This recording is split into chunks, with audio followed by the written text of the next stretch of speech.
and Ajay Salvesen. I'd hate to see how you balance your checkbook. I'm telling you, I'd hate to see you general manager a team. Y'all getting paid millions to act like... The Full Court Press on Sports Talk Radio, 106.9 FM, 1390 AM. The Fan.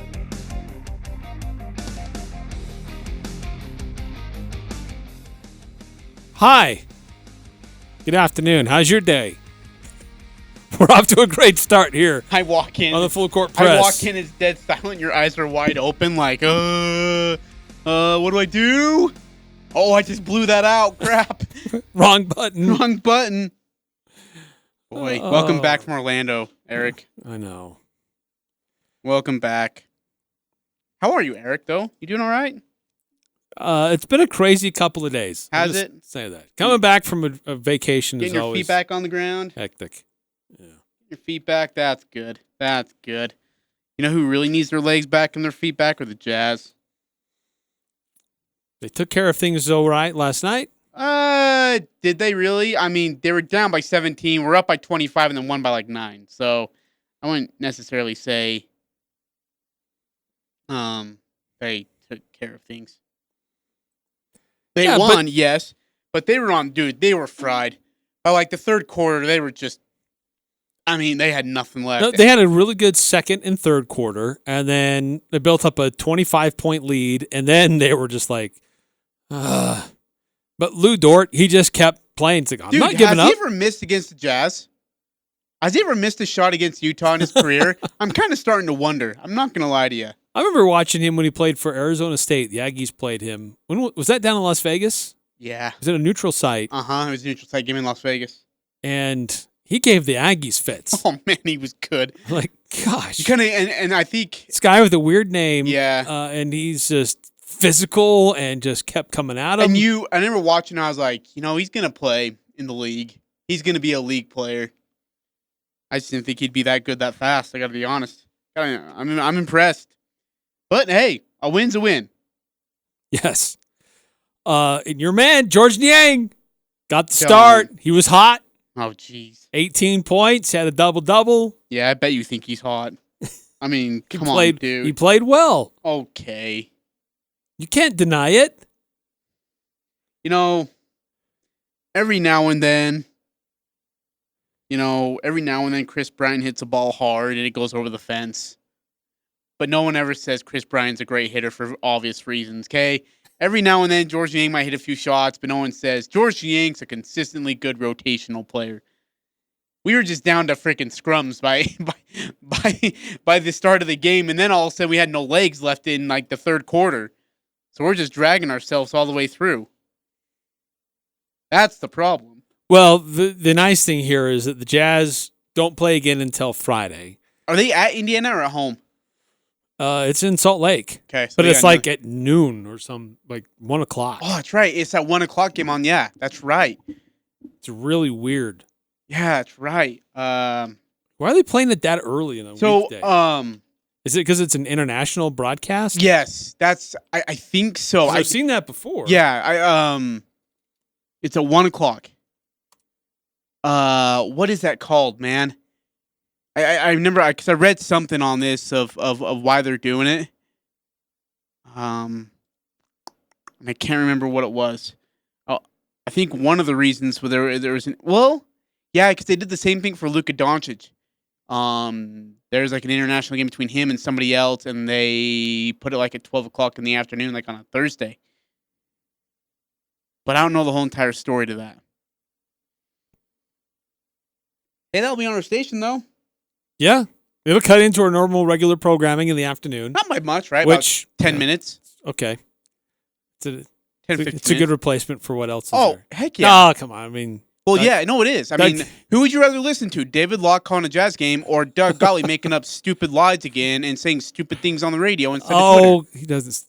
Yes, he does. And you know he does. Very sure of himself. You know he does. Very sure of himself? I've met the guy in person. Yes, he is very sure of himself. Absolutely.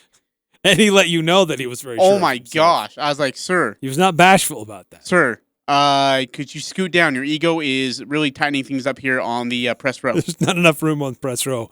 Not for you. For the size of your ego. Not for you and Rich Walsh to sit at the same table. Rich Waltz is actually a really nice guy. The first time I met him, he wasn't really fond of me. And it's because we were sitting so close to each other. But then after that, he was really nice. I called him Mr. Waltz to him. He's like, not Mr. Waltz. That was my dad. He's dead. I'm like, okay. That escalated quickly. No. I'm excited. Jazz basketball here on this station. Big one, too, against a good Pacers team. Sabonis is out for the year, right? Is he really? I want to say he was out for the year. Yeah, let's see here. I want to say he had injured himself or had an injury. Nope, never mind. Maybe I'm wrong. I thought he was. He was injured for some time. Maybe he's not anymore. I should know this, when I'm studying Indiana Pacers. Yeah, you talk about making up stuff and throwing out lies. Okay, you know what? It's just it's to get people churning a little bit, get them thinking a little bit. And if you want to set us straight, especially Ajay, feel free to text in to our Guild Mortgage text line. Nope, he's playing. 435-339-0321. It's always good to get the record straight. Oh, shut it. Shut it. Let's see here. Leon Rose is texting in. Ajay, wouldn't that Jazz be okay? We can't blame fatigue. Every NBA player has built their lives around basketball. Okay, so go play a back-to-back versus Dallas and Phoenix, and then games against Sacramento, and then Washington and Oklahoma City, who are also back-to-back. And then let me know how your legs are. Let me know if you're not feeling like Jell-O, like ramen noodle soup. I'm serious. And he says, I just know George stats prove you wrong. Yeah, George Niang. Okay, don't. He's a good role player. I can only see it right now. Like, the Jazz are walking into, this big, because you're a fanboy. You're the Jazz. You're going to go to, these big fan gatherings. And here comes Donovan Mitchell and Gobert and Joe Ingles and Quinn Snyder. And John Stockton's going to come through. And you're just going to let them, they're signing autographs. And they come, John Stockton comes to you and he goes, hey, want me to sign that basketball? No, I'm looking for George Niang. Is he around today? Right. Did he make it over? Hey, is Royce O'Neal down there as well? I want to get Royce O'Neal's autograph. Did George Niang have a great game yesterday? Yes. Yeah, can't you just say that? That's all I'm saying. No, you're making it seem like he's the best rotational player on the Jazz team. I did not say that. You make it seem, you didn't have to say it.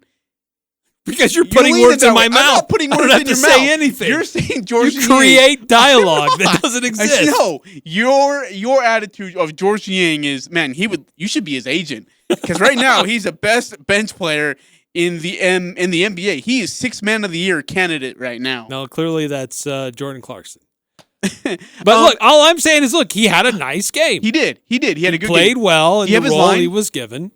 6 3-point shots made, 10 rebounds, 3 assists. He had a nice game as a starter. And in the first quarter, the Jazz looked terrible. Oh, dude, they were getting clocked. And he was the only one making shots. Especially in the second half of the first quarter, he started to make it a little bit more respectable because he was making shots. I thought Bojan Bogdanović played really nicely. Did a really good job of getting to the free throw line. Donovan Mitchell always struggles against Lou Dort, but I thought he actually played pretty well against Lou Dort last night. That was a crazy game. Think about it. The Jazz outscored 31-22 in the opening frame. And then they score 33 in the second and third periods, and they lead by 25, and then score only 18 in the fourth quarter. That was a really weird game. Well, that third quarter, Oklahoma City didn't score their first basket until there was 7 minutes on the clock. Yeah. They had so many empty possessions. Hey, what was Lou Dort's line? Do you have his? Yeah, he had 42 points. Did he shoot 12 of 12? I mean, what did he shoot? 7 rebounds, Golly. 3 assists, 4 steals. He was 16 of 31. 7-11 from 3. Hey, when Bogdanovic went to the court, where we went to the floor in the third quarter, I think he hit his wrist and he grabbed it. Dude, I grimaced. Did you see the replay on it? No, I didn't want to. He didn't wince until Rudy helped pull him up off the ground. Oh, Rudy. He's always screwing up something. He's like, hey, let me grab the wrist. He Rudy's just had like surgery just on. He landed extending on. a hand Damn, here you go. to help him up, and all of a sudden, yoink. And Boyan's like, man. ow. Looks at his wrist, then he looks up at Rudy like, what did you just do? Dude, come on, man. It's my bad wrist. Go easy. Golly. Yeah, and I think you could tell, like, it's good to have Mike Conley there. He kind of kept things steady, but you could tell just how shorthanded the Jazz felt like they were without three guys on the floor or available to play. I really liked the leadership and calming influence that Mike Conley brought. Yeah. 14 assists. I mean, the guy was just helping his teammates out, finding guys that that were open, creating opportunities for them. And that's a great point guard. And then Rudy Gobert, what he did in the paint. 13 points, 14 boards, and 7 blocks. Oh, dude. Yeah. And Oklahoma City, they talked about it after the game. Like, gosh, he made us timid. They admitted, look, it made us timid. It does. We started changing our shot and changing our approach. We kept swatting everything. Yeah, and I think that run at the start, I think if I remember right, maybe you could help me out. I think it was in the third quarter the Jazz went on a run, either to start the third quarter or to like midway through the third. It was like a 13-0 or 10-0 run or something like that, and they were up by 20, and then they pushed it to like 25 at this point. I mean, it was just impressive. I can't remember what it was, but yeah, it was like a 10-0, 12-0 run or something just to come out of the gates, and it really put Oklahoma City in a huge hole, and then the Thunder had to exhaust themselves just to get back into the game by the fourth. Yeah. Which is great. I mean, you want to see him go on a run like that. I just want to see him start games better. Like, this whole slow start thing is really is not a good recipe for success because not every team's going to let you out of the hole like Oklahoma City did. No, but you know what? I was impressed with Joe Ingles sitting, Royce O'Neal. Wow. Sitting. Don't you disrespect Joe like that ever. Jordan Clarkson out. I was really impressed with the other guys that stepped up and did well. And we've already talked about George, but like Brantley, I thought Brantley had a really nice game. Mie Oni, I thought we'd see a lot more Mie Oni. He only played 7 minutes. Brantley played 22. That's probably the most that we've seen Brantley. And I thought he looked pretty good. And I don't know if Brantley expected to play 22 minutes, by the way. I think he was maybe thinking, I'll play 15 or so minutes. But the longer he was out there, the better he was. And I wouldn't be surprised if they use Brantley a little bit more now as we go down the stretch, maybe because you're trying to rest other guys. If he can continue to build that trust with Quinn Snyder, because you know how that game goes, that he could see some more bigger minutes as we go further down, maybe to give Favors an extra breather. So, yeah, I was impressed with Brantley. Well, look, this is a team that has played a lot of games in a short amount of time over the last week, and so they're running out of gas. They had a back-to-back Wednesday, April 7th, and Thursday, April 8th. A day off, then they play Sacramento. Day off, they play then they play Washington, and then the next night they're playing Oklahoma City. So 2 back-to-backs in a week's time. Well, when you think about it, that 7th through the 8th game, I mean, the Phoenix team went to overtime, and that was a knockout, drag-out fight, and that turns into a playoff game. And then you turn around and then have to play Portland. You beat them by 19. And then you got Bradley Beal, who's been giving the Jazz problems in that both Sacramento games this year. game was a lot closer than the score Yeah, indicates. absolutely. Yeah, they were pesky as well. And then, like you said, I mean, they still win by 10 over Oklahoma City. I don't think there's as much to fret. Now, what you need to do is you have to take care of business early tomorrow. And by the way, and I don't know, maybe this is the reason why, Eric, that they're playing a day game on Friday, but they turn around and play the Lakers on Saturday at 2:30 on ESPN. Yeah, Piranha's tweeted at us. The game is early because there has to be at least 24 hours between games, and they play LA Saturday at 2:30. Piranhas, my man, coming And through. Sabonis is not out for the year, by the way. Yeah, I saw something. False reports coming from Google. So thanks to Google for falsely reporting that. Yeah, let's blame Google. So yeah, that makes sense. When I just saw that, so 2:30, that's tough. You go turn around from playing Indiana and go across, and then go west to California and play the Lakers at 2:30. The good news is that you stay in California, play the Lakers at 8:00. Kind of a preview of what might happen in the playoffs. Playing a team back-to-back games, same city. Yeah, I really like that a lot. Yeah, me too. They play them Saturday afternoon, and then they play them Monday night. You get to stay in the city. And I think that, if I'm not mistaken, that the Staples Center is going to start allowing fans for the first time. I don't know if it will be for this game on Saturday when that begins, but I swear I saw something earlier today that suggested that they were going to start allowing fans into their arena.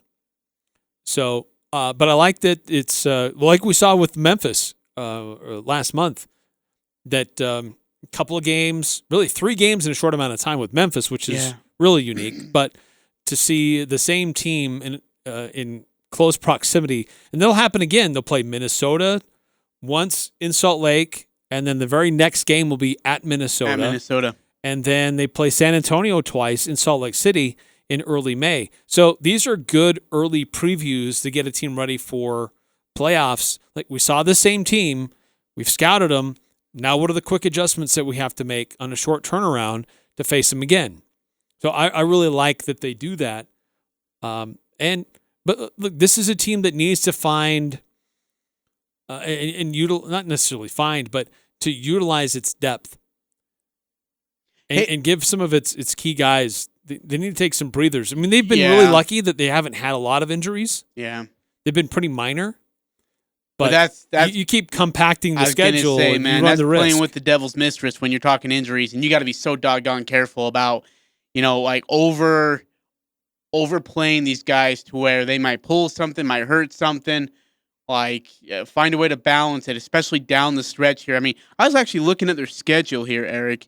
I mean, Los Angeles twice, and then you've got Houston after a day, or on a travel day on a Tuesday, and then Wednesday we go to Houston. And as you mentioned, Saturday, Monday, you're home in a home split with Minnesota. A lot of 8:00 games, though, by the way. Not just in summer because, they're on the West Coast, but or in the Western area. But, yeah, in regards to Mountain Time, 1, 2, 3, 4 straight games at one point that it's 8:00 games. And then another 3 set of 8:00 games, 2 of them at home. So, and I think, let's see, Friday's game will be the last one that would really, truly interrupt our show. You have a couple of 6:00 games, but that's about it. Everything else will be 7 or 8:00. So we would always encourage you to listen to David Locke, do great play-by-play here on The Fan. But if you're interested, the game Friday afternoon will be on NBA TV, and the series against the Lakers will be on ESPN. Which, you know what? You turn on the TV, you mute the broadcast, because who wants to listen to Doris Burke dramatically describe a Donovan Mitchell shot? And then you listen to... She's fine. And then I'd rather have Candace Parker.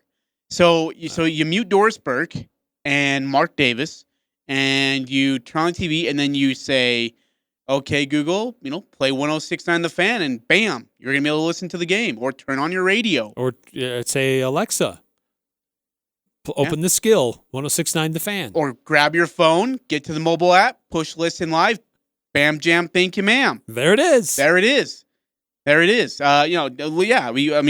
happy to have the games here on our station, more than happy. And I think it's better than getting Doris Burke's expression of, sweat dripping down his face with the expression of desperativity to let go of a shot and desperativity to put his team up by 6 in the second quarter. Desperativity. Yes, desperativity. Okay, her words, not mine. That's a new one. I don't ask her. Hey, your reactions to the Utah Jazz, kind of where they are right now in the standings, and we'll continue to update the standings overall. But feel free to text in, let us know on the Guild Mortgage text line, 435-339-0321.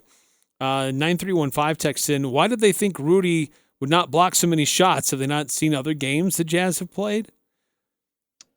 Yeah, I think Rudy kind of looks at him like, "Are you serious?"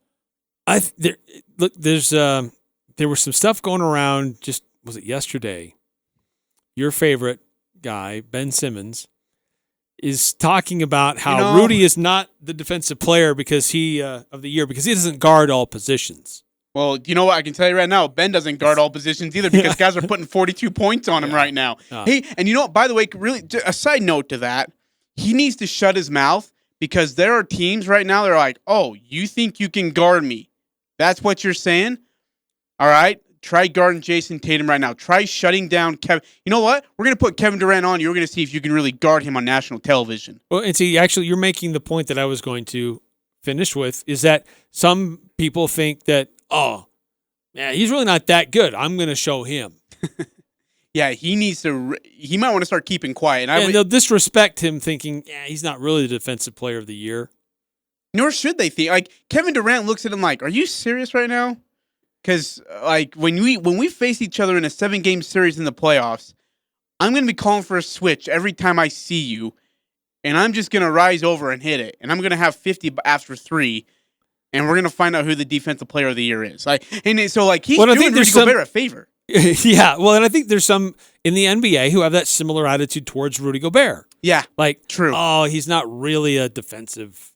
But does Rudy go out there? We're going to attack him. We're going to go after him because we don't really think he's all that. But here's the difference. You're not watching the film. You have this machismo, like, oh, I'm the man. Yeah. Now I'm going to show Rudy Gobert I'm better than him. And it's like, look, just watch the tape. And you'll see that you were wrong. Yeah. Well, and so, I mean, and people do want to challenge Rudy because he is that 2-time defensive player of the year. I get it. But Rudy doesn't go on to national television or a live mic and say, yeah, I am the defensive player of the year, and it's not even close. Rudy's smarter than that. And I think Quinn Snyder has probably put a capiche on that of players vouching for Rudy and such. Just, hey, shut up and play basketball. Like, if Ben wants to talk, he can talk. But I'm telling you, if I were Ben's teammates, I'd tell him to keep his mouth shut right now because he's getting lit up by a lot of players. Well, how do you feel generally about players lobbying for certain postseason awards for themselves? I got to be honest, I'm not a fan of it. Like, James Harden has been active this year and in years past, saying, "I am the MVP. I should be the MVP." See, and I don't mind if a teammate wants to do it. That's the teammate's call. But the player itself, Stephen Curry, as much as I'm not a big fan of him, never did that. Never went on television and said, well, yeah, I'm the player of the year. You tell me who else would be in the running.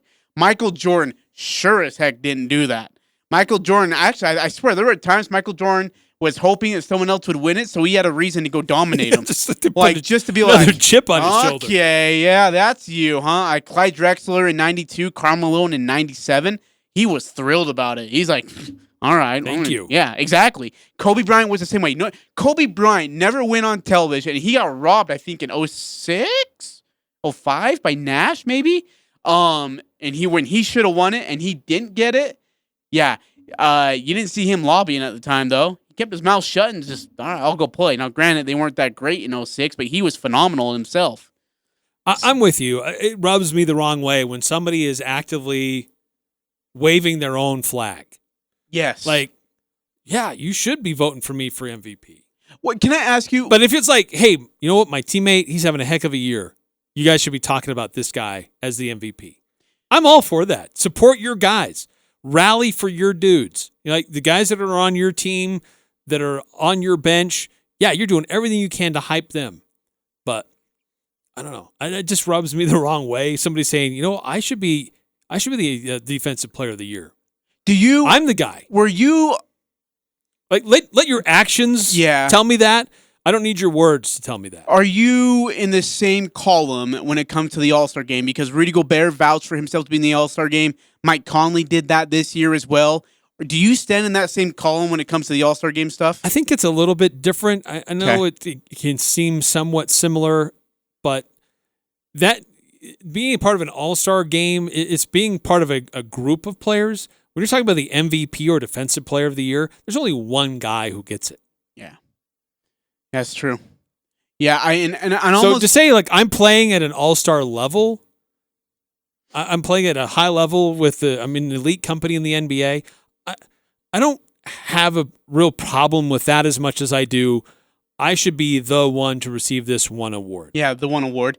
I mean, and Ben Simmons is in the running for Rookie of the Year again. Congratulations, Ben. Really happy for you. Right. And he probably thinks he's the sixth man of the year. But again, like when you go out on you go out from mic to interview and say that I am the best defensive player, I can tell you right now there's a lot of good talent in the Eastern Conference, and every single one of them, when they get to the locker room, they talk. And they sit there and they're probably having a discussion. Hey, who wants Ben Simmons? Okay, you got $50 if you can set me up on a screen and I put one over Ben. Hey, the one who scores the most points on Ben gets $1,000. We're gonna put $1,000 of pot here inside of in this little bucket, and whoever gets the most points over Ben Simmons gets that $1,000 tonight. Sorry, I want to clarify. You said you get $1,000 of pot? Yes. Yes. Or you put $1,000 in a pot? So in NBA terms, because there's a big difference, especially in the NBA. So no, hold on. It's the $1,000 in the pot. I want to be clear. It's we're not advocating for any illegal act because you can't do that in Utah. Yeah, you can. But in other states, maybe you can. No, you can. What do you mean you can't do that in Utah? You can put $1,000 down to shut somebody down on the court, or Oh, you're talking about okay. See, here you are. Taking words and putting them out of my mouth and taking them to the world. You need to stop that, okay? Just like that's not what I meant. Just like what you were doing with me earlier today. No, you've been vouching for George Yang to be sixth man of the year since before the season started. We're at training camp. George Yang's the sixth man of the year. Jordan Clarkson. No. George Yang is the guy. Donovan Mitchell throws you a basketball. Hey, can you get one from George Yang by chance? Hey, some breaking news. Oh, we need to move off this topic. From Jeff Goodman, Arizona. Damon Stoudemire, huh? Looking for a new head coach. Damon. And Jeff Goodman is reporting Gonzaga coach in waiting, Tommy Lloyd. Oh, I thought you were going to say Mark Few for a second. Tommy Lloyd's got it. He's a great boy. He was his right-hand man, Mark Few's guy. Goodman reports and continues in his tweet, huge upside, terrific recruiter, has had major coaching responsibilities with Mark Few. Wow. And helped build the Zags program into what it is. Boy, Damon didn't get it. Whew, I wonder how the donors feel right now. Tommy Lloyd's a good candidate, and he's a great pick. But I wonder where Arizona, the people who put in the money, sit on this one. Interesting. Wow. Huh. So Arizona has their guy, Tommy Lloyd from Gonzaga. How does that affect the Zags going forward? Does that change their team much? No, maybe it doesn't. Or does he just get, like, he was the coach in waiting, but does he finally realize, look, this guy's not going anywhere? He's had a lot of success. He's still got a lot of gas in the tank. If I want my shot, I got to call it. It's time. Good for him. Yeah, good for him. A great pickup for Arizona. There is a huge mess to clean up over there, and they are extremely behind the eight ball in regards to recruiting and transfer portal. They need to get going now. They lost a lot of players going into the portal now after the whole Sean Miller saga, and there's just a lot of work to do, Eric, over there in Tucson, and boy, hope they can pick it up and pick it up quickly. Tommy Lloyd's a good coach, so I know a lot of people are gonna be like, where's Damon? Or I know there was rumor that Mark Pope had some interest in the job, but Tommy Lloyd's a good coach. I might take him a year or so to turn it around. All right, we got to call timeout here on the Full Court Press. More to come. Stick around next hour. Ajay, you had a chance to have a great conversation with a member of the Utah State football coaching staff. Yeah, Coach Tucker. Got a chance to sit down with him. Great dude, incredibly intelligent too. I don't know if anybody knows his academic career, but I would not be surprised if I should have asked him what his ACT score was. It's probably 36. It's probably very high. So stick around for that. That's coming up next hour as well. It's a What Went Wrong Wednesday. We'll get into that. George Yang. What's wrong about hitting 6 3-point shots? Yeah, there you go. It's the Full Court Press with Eric Frandsen and Ajay Salvesen. 9948 says because the Patriots cheat. Hey, no, we do not say the letter C in this room. Okay? Championship? Yeah, sure. Because we're I wouldn't Jazz say fans? shit. Yeah. You're a Bulls guy, but you get it. You're a jerk. Wow. Weekdays from 4 to 6 on Sports Talk Radio, 106.9 FM, 1390 AM. The Fan. This is Jay from Daryl's Appliance. Earth Day is coming up. We have some laundry units that are less stressful on the environment, energy efficient, and won't be in a landfill in 2 years. Our best-selling GE and Speed Queen commercial washers are built to last longer, so you won't have to worry about purchasing a new washer for years to come. Plus, get $20 off our earth-friendly Excelsior laundry detergent with purchase of a select laundry pair. That's at Daryl's, where service always comes first. Daryl's West on Airport Road. This is Noelle Cockett, president of Utah State University. USU greatly values organizations that serve our community. One such organization is CAPSA, a critical partner providing additional support to USU students, faculty, and staff impacted by domestic violence. Utah State works closely with CAPSA and often refers individuals for confidential services. Thank you, CAPSA, for supporting our campus community. When you know CAPSA, you know hope. Valley Recycling's Earth Day event is back. This year's prices are some of the best they've seen. In an effort to keep everyone safe, Earth Day will look a little different this year, running the entire week of April 19th through the 24th. Earth Day will only be held at Valley Recycling's facility at 145 North, 10th West. To limit overcrowding and to keep wait times minimal, appointments are required to drop off your recyclables. Schedule your appointment online at valleymetalrecycling.com. Snacks and cold drinks will be available. Valley Recycling's Earth Day event, April 19th through the 24th. For prices and drop-off appointments, visit valleymetalrecycling.com. The Aggies are number one here. The Full Court Press. Connect with us on Facebook, Twitter, and online at 1069thefan.com.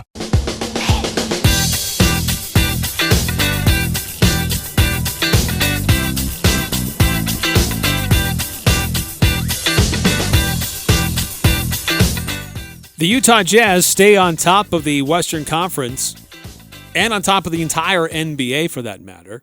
Jazz are 1.5 games ahead of the Phoenix Suns. A very, very tight race. Phoenix, they're playing some great basketball. Jazz are 3-3 over the last 6 games. Phoenix, they've won 9 of their last 10, 3 in a row. They're on a 3-game winning streak. Clippers are starting to get hot. They've won 6 in a row. So it's the competition for the top of the West is definitely heating up as we continue to approach the end of the regular season. Can the Jazz hang on, or are they starting to run out of gas and don't quite have that other gear like some of these other teams are starting to shift into? That's what makes great team or good teams great teams. And the Jazz are a good team. They're absolutely a good team. Are they a great team? We're going to find out. A great team is able to hold on to a lead here and is able to finish. I mean, you look at their schedule, Eric, it is very favorable. Again, they have another homestand coming up from May 1st through May 7th, where they get Toronto, San Antonio twice, Denver, and Houston. And Denver's without Jamal Murray the rest of the way. Houston is playing for a lottery pick. Toronto, same thing. They're at Phoenix on April 30th, and they've already lost that series to them. So that's, I mean, if they win, great. But, I mean, they've already lost the tiebreaker there. But Oklahoma City, at Oklahoma City, they got at Sacramento. Like, they have a bunch of favorable games. There is no reason why they should lose the 1 spot. But, again, they're a good team, not a great team, and that's why they will lose the 1 spot. Because they are not great enough to finish where they started. You think the Suns are a great team? They're led by a great player, Chris Paul. That's what, and that's what Chris Paul's going to do. Chris Paul is going to be able to coach them as a player and as a leader down the stretch to get the 1 seed. The Jazz are not there. They don't have that one guy who can do that. Here I'm just going to go to the schedule up until when they play Utah. Okay. This is Phoenix Suns' schedule up until they play the Jazz. Okay. On April 30th. On April 30th, right? Okay. Okay. They host Sacramento. Yep.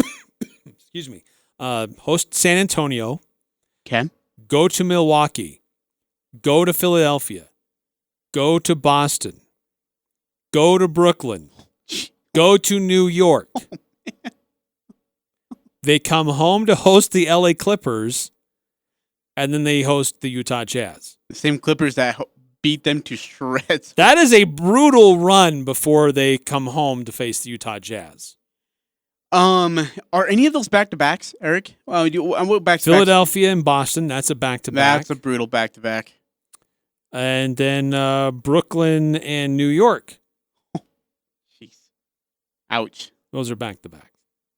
All right. So Wednesday, Thursday, take a few days off, and then it's Sunday, Monday. So LeBron and AD, are Anthony Davis and LeBron going to play in this Los Angeles series? This weekend with the Jazz? Yeah. Davis, I don't think so. LeBron, I don't know of his timetable, to be honest. So Utah's got Indiana, Los Angeles twice on the road, at Houston, Minnesota in a home and away, Sacramento, and then at Phoenix. Like, I don't know what Phoenix is going to end up doing. Okay, so tell me in the stretch of Indiana, Los Angeles twice, at Houston, Minnesota twice, Sacramento, leading up to Phoenix, that's 1, 2, 3, 4, 5, 6, 7 games. What are the Jazz record going to be? Indiana, Los Angeles twice on the road, Houston on the road, Minnesota home and away, Sacramento. I think they maybe lose one of those. Maybe. What? Really? I'm going to say they go 4-3. No, absolutely. Whoa. Look, this is the same team who just struggled with Washington, got by Oklahoma City, got beat by Dallas and Phoenix. So they're going to beat Indiana. They're going to beat the Lakers. Well, yeah, they'll beat the Lakers once, lose to them, so they'll be 2-1 at this point. Beat Houston, split with Minnesota. Minnesota's terrible. Yeah, but so was Washington and Oklahoma City. But matchup-wise, the Jazz match up better against Minnesota. Oh, they're gonna find a way to blow one at Minnesota. That's what the Jazz do. Historically, that's what they're great at doing. 2417 says 4-3. Leon Rose says, "Is Ajay saying Chris Paul is better than any Jazz player?" Yeah. Yeah, absolutely. Yeah, I would say that. He also wants to know if someone's coming to arrest you for gambling in Utah. That's not me. That's AJ. You were talking about throwing money down and making bets. That's not me. That's the players. I'm just telling you what goes on in the locker room. And you're talking about pot, too. So. Okay, don't you dare, again, put words into my mouth that are not... By the way, LeBron James, this was updated as of yesterday. Okay. He is still 3 weeks away. Holy crap. Are you serious? 3 weeks away? And I wonder how much of that is just, we're going to give him rest because all that really matters is we need to qualify for the playoffs, and that's all we really care about. And they're going to qualify, right? I don't know what the standings look like. Yeah, oh yeah. I would imagine they qualify, though. Yeah, they're going to qualify. Okay. So, so what do you think Phoenix goes? How many games do they have leading up to Utah? So let's see, 1, 2, 3, 4, 5, 6, 7, 8 Oh. before they face the Jazz. So 5 of those are on the road, and I think three of them are at home. But all 5 on the road are versus all playoff-bound teams in the East. And 3 of those are against the top 3 teams in the league or in the East, right? Yes. Philadelphia, Milwaukee, and Brooklyn. Oh, jeez. And then you got Boston and the upsurge Knicks. Yeah, to deal with too. Okay, so you think they go what in those 8 games? 4-4. Yep. So timeout. You think the Jazz are going 6-1? Yep. But you think they're all against the Jazz go against lower tier teams. You think Boston is? And by the way, 2417 now says 5-2. That's way too optimistic. Okay, then timeout. Okay, that's fine. But then you think Phoenix on that stretch is going to go? What did you say? 4-4? 4-4. Who do they beat? I think they beat the teams on their home schedule: Sacramento, San Antonio, and the Clippers are on their home schedule. So I think they beat Sacramento, San Antonio, Boston, You think they win at Boston? Yeah. Is that on the back end of a back-to-back? Yes. Oh, jeez. And they win at New York, which is also on a back end of a back-to-back. Are you kidding me? So they win the 2 back ends, and then, of course, they beat Sacramento. Then I think they beat Sacramento, San Antonio, Boston, and New York. Wow. They lose to Milwaukee, Philadelphia, Brooklyn, and the Clippers. I don't know who for Brooklyn is going to be playing that game. That's the question, is who's going to play for Brooklyn that night? KD's back. It's looking pretty good. Okay, so I'll say 5-3. Okay? They're going to lose to the Clippers. They're going to lose to Brooklyn, and they're going to lose to Boston. But they're going to beat Philadelphia. 5-3. So they don't lose much ground on the Jazz, which would be a shame because, like, if there's any chance for separation versus Phoenix, it's that upcoming stretch. If there's any chance for a separation to create a 3 to 4 games lead, it's this stretch. This 2-week stretch is really important for Utah. You're darn right. And if they don't have to worry about Anthony Davis and LeBron with the Lakers, back-to-back games, that's nice. I still think I think playing LA at 2:30 in the afternoon is going to hurt them. Because after Phoenix plays the Jazz, then most of the games that they'll have on their schedule are with teams. There's a few playoff teams in there, but Phoenix should be able to take care of them. Most of them are below par teams. Man, you are so optimistic. I love it. I'm glad you are. Yeah, like I said. And by the way, LeBron James Anthony Davis, is not projected to return for another 10 to 14 days. He's out for 2 weeks at least. And you know what? They might even look at him and say, "Hey, look, we're in the playoffs." And I love what you said. We're in the playoffs. Let's get there, and then you'll come back and be fresh and ready to go. Very, very real chance they could drop down to that 7 position. And they don't even give a crap. They honestly don't even care. Because a healthy LeBron and a healthy means Anthony more games Davis, he'll have to play, though. You have to be in the play-in game. True. But look, one game, you're set out for like over half the season, and then you come back and have to play one, a playing game or two or whatever it is. A healthy LeBron and a healthy AD is as good as over half the playoff teams in the Western Conference. A healthy LeBron and a healthy AD on this Lakers team is better than over half the teams in the Western Conference in the playoff race right now. They don't care about where they're seated as long as they make it. And then they're just going to go shred through whoever's in their way. You might see the first time ever that a 7 seed makes the NBA Finals. That's how good they are when they're healthy.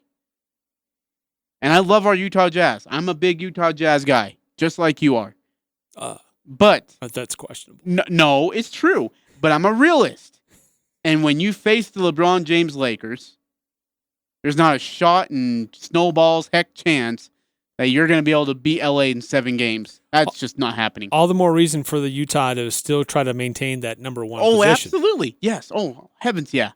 Play for matchup if you can. And if it is a 7th, that'd be a 7-2 game, wouldn't it? If I'm not mistaken, if they got the 7 seed, they play the Suns. And for the Suns, that's their worst nightmare, is having to face AD and LeBron fresh off a nice little break. And that's a terrifying situation for Phoenix. But I 2417 wants the air raid. I don't blame him. I'm right, though. I am right. You're going to get the look you're giving me. What? The look you're giving me. Are you going to get what?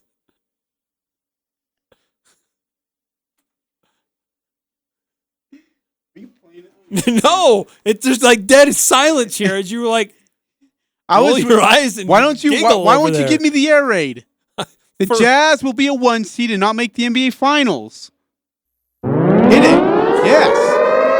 You heard it here first, folks. Don't you dare be shedding tears when the Jazz as a 1 seed do not make the NBA Finals. We just want the air raid when we call for it. And that is a chance to... I mean, do you agree? Like, you even said so yourself. In a 7-game series versus healthy LeBron and healthy AD, you said it, the Jazz wouldn't beat them. And if they get them in the Western Conference Finals, well, poop-de-doo. Fun while it lasted. I don't know that they'll be there. Who, the Jazz? The Lakers. Are you serious? Anthony Davis is so injury-prone, and injuries are starting to catch up with LeBron James. Yeah. I don't know. I'm skeptical.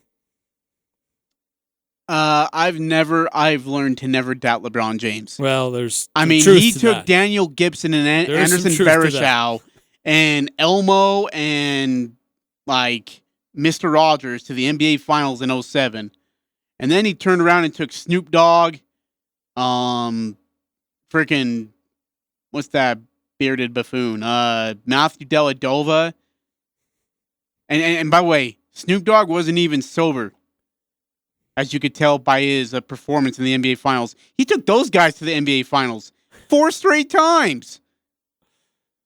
2417, speak the Jazz NBA Finals appearance into existence. Thank you, Ajay. That's not what I'm doing. I'm helping you understand the realism. You're using your special this is what, no. powers. No, It will reverse. You know, this is your fault. It will reverse this is your whatever fault you say. Right here is telling people that I'm speaking things into existence. This is your fault. You have led people like 2417 and Leon Rose astray. Shame on you. Yo. Hey, we got to take another step aside. A quick timeout here in the Full Court Press. Reminder, coming up early part of next hour, a conversation with the new Utah State football offensive coordinator. What makes him tick? What's this Utah State football team looking like? I can tell you right now, I don't know what makes him tick. He sounded like Bill Belichick over the phone. I mean that in the nicest way possible. Well, it's your hero. Also, news today about allowing transfers. Oh, man.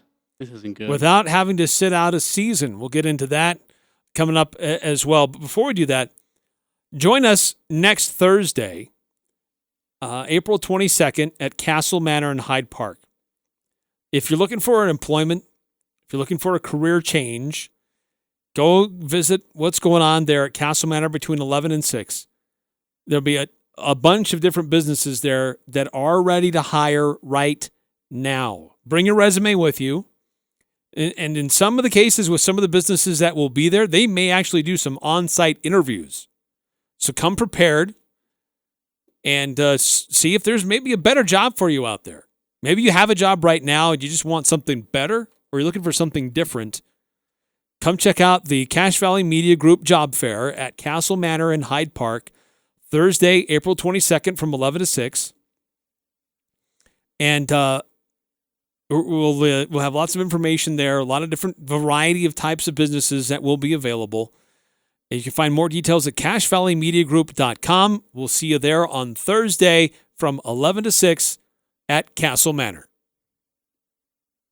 This, keep it on the down low here, is the Dan Patrick Show. They didn't go, hey, you know what? We have 16. Why don't we go to 15? Why don't we go to 14? But the NFL with 17 games? All right.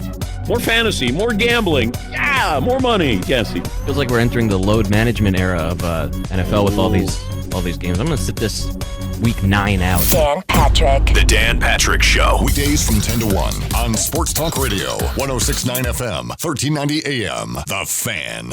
Is your business hiring now or in the future? Or are you looking for a new job or career change? Plan to participate in or attend the Cache Valley Media Group Job Fair, Thursday, April 22nd at Castle Manor in Hyde Park from 11 a.m. to 6 p.m. Don't miss this opportunity to visit with hundreds of potential employees looking for work or to change careers. Call 752-1390 or go to CacheValleyDaily.com to get involved in the job fair at Castle Manor, Thursday, April 22nd, presented by Cache Valley Media Group. Cache Valley is absolutely beautiful. It's always fun to be outdoors. And now is the time to let the allergy clinic inside the Cache Valley Hospital help with venom testing for spring and summer. The allergy clinic offers testing and treatment to life-threatening stings from honeybees, yellow jackets, white-faced hornets, yellow hornets, and wasps. Independent physicians Benyon, Blotter, and Robinette offer Cache Valley a full-time allergy clinic in 2 locations, Providence and inside the Cache Valley Hospital. The allergy clinic accepts most insurances, including SelectMed. Call the allergy clinic at 753-7880, 753-7880. There's a lot of strain on various industries right now. Supply stretched thin as demand is at an all-time high. If you are building or remodeling and are looking for ideas for stone to face your home, it's crazy! Coldwater Stone in Tremont and Castellite and Logan want to take that frustration and challenge away from you. They are a local homegrown business with stone products made by Coldwater and sold by Castellite. Stop in and make your choice today for brick, block, rock, paver, and tile. Go where the pros go. Online at Castellite.com. At Valley Office Systems, we want you to spring into spring and see more green with your first month's payment on us. Mention this ad to receive this special promotion. Visit valleyofficesystems.com for details. Valley Office Systems, a service company above all else. It's the Full Court Press, weekday afternoons from 4 to 6 on Sports Talk Radio, 106.9 FM, 1390 AM. The Fan.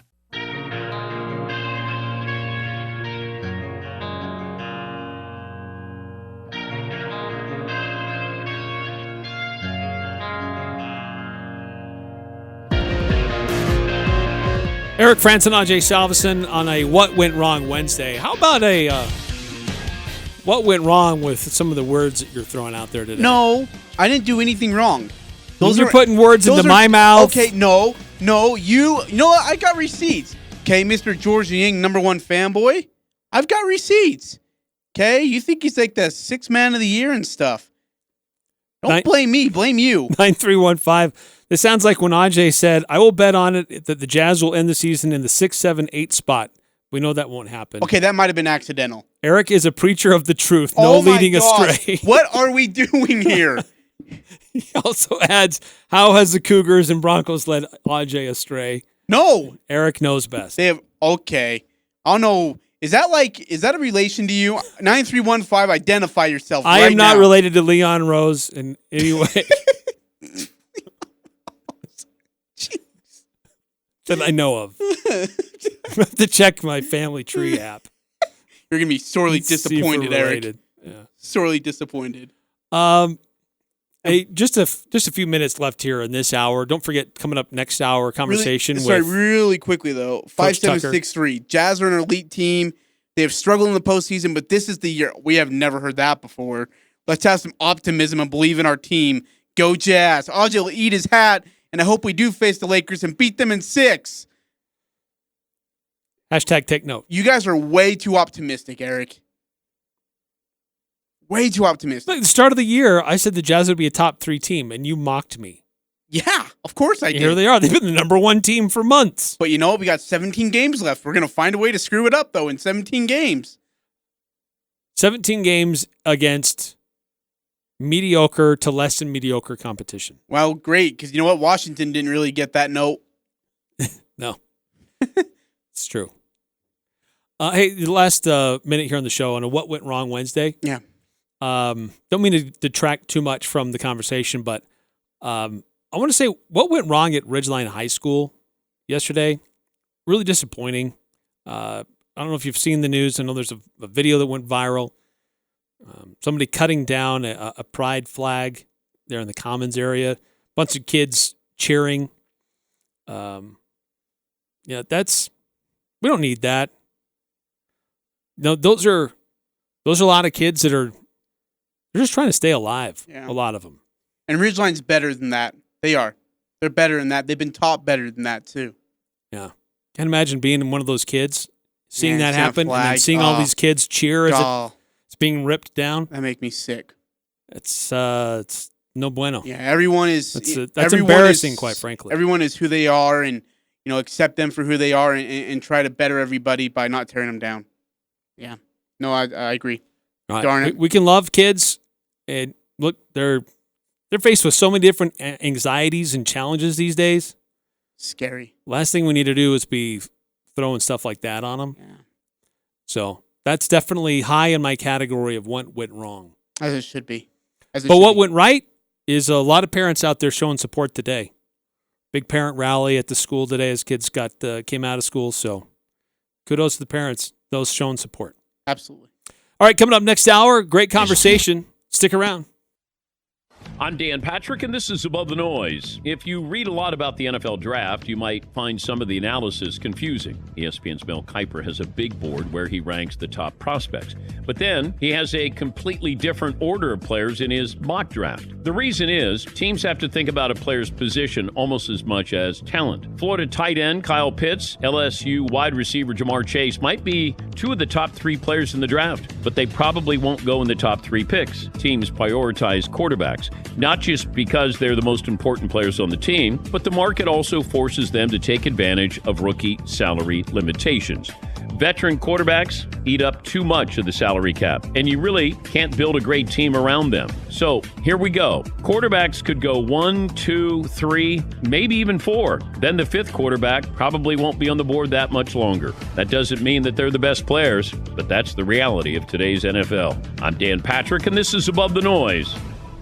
I recently had a chance to go outside and give my truck some much-needed TLC, so I grabbed Meguiar's new bright orange bottle, the hybrid ceramic wash and wax. Couldn't wait to try it. Has a unique 2-liquid system that not only gently cleans the paint, but leaves behind their hybrid ceramic wax protection with instant water-beating action. Now my truck looks good. It is dope. It's protected. Meguiar's hybrid ceramic wash and wax with advanced SiO2 technology. Meguiar's ceramic made easy. Guys, there's one thing we all face, and it's age. It's inevitable. But we don't have to let age beat us. We can still feel good, strong, lean, and that's why I take M-Drive, the supplement, every day. Powerful ingredients backed by science. You get energized, stronger, leaner. You can hear it in my voice. Go to mdrivedan.com today. Free shipping, 60-day money-back guarantee. M-Drive's available at Walgreens, Rite Aid, and Vitamin Shop. Don't let age beat you. Refine your prime with M-Drive. It's that first kiss, that moment in time. Engagement season is in full swing, and Jarek's Fine Jewelry has been helping hundreds of couples find the perfect ring. If you are getting engaged, you have to come browse our collections. Sometimes you may find the perfect ring in just a minute, or we can help you custom create your own design. Oh, and with Mother's Day almost here, talk to us about designing the perfect mother's ring. Jarek's Fine Jewelry. Make it special, make it Jarek's. This is The Herd. The winner in this is also Colin Cowherd. Tom Brady shows us what matters to him. He's been taking pay cuts for 15 years. Number one priority is winning. I've heard Aaron stubborn. Green Bay trying to do things, but stubborn is more important than winning. Ego more important than winning. This is The Herd. Weekday afternoons from 1 to 4 on Sports Talk Radio, 106.9 FM, 1390 AM. The Fan. Northern Utah and Southern Idaho's home for sports. KLGN Logan, 106.9 FM, 1390 AM. The Fan.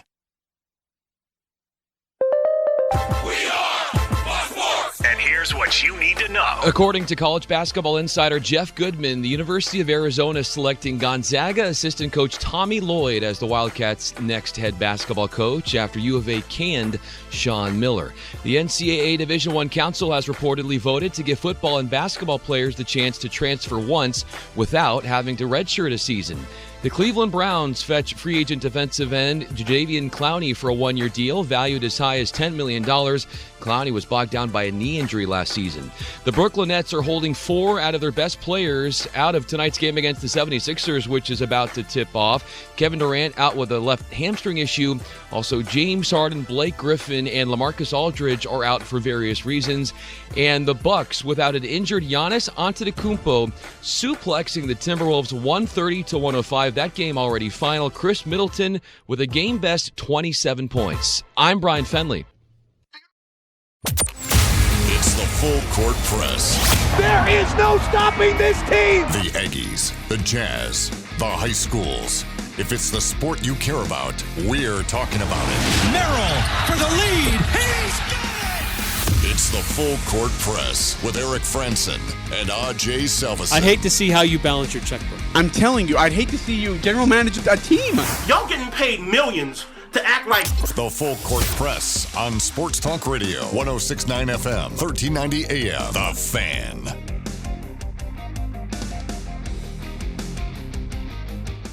Eric Frandsen, Ajay Salvesen. What's going on, everybody? Welcome on in to the Full Court Press.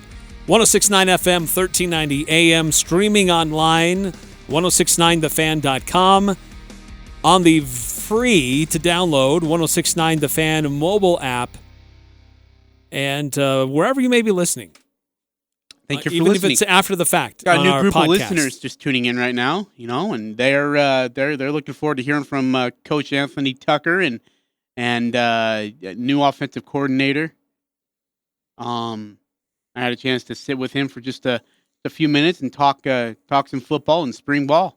So, yeah. Yeah, we're gonna hear from that conversation here in just a moment. Also, there's news today about transfer rules that looks like they're going to change. Before you had to sit out. Now that's maybe going away. And there's also some proposed changes to college basketball. We'll get to those in a minute. And some of those are definitely fit into my What Went Wrong Wednesday category. But we'll discuss those proposals and those changes coming up. If you heard there at the top of the hour, it looks like Arizona has zeroed in on their next head coach, Tommy Lloyd, who was the coach in waiting at Gonzaga.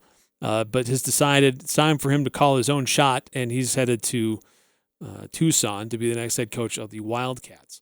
But Ajay, you had a chance to catch up with Utah State's new offensive coordinator and get a feel for what these spring practices have been like. We have the spring game, blue-white scrimmage coming up this Saturday. Yeah. So not very many practices left.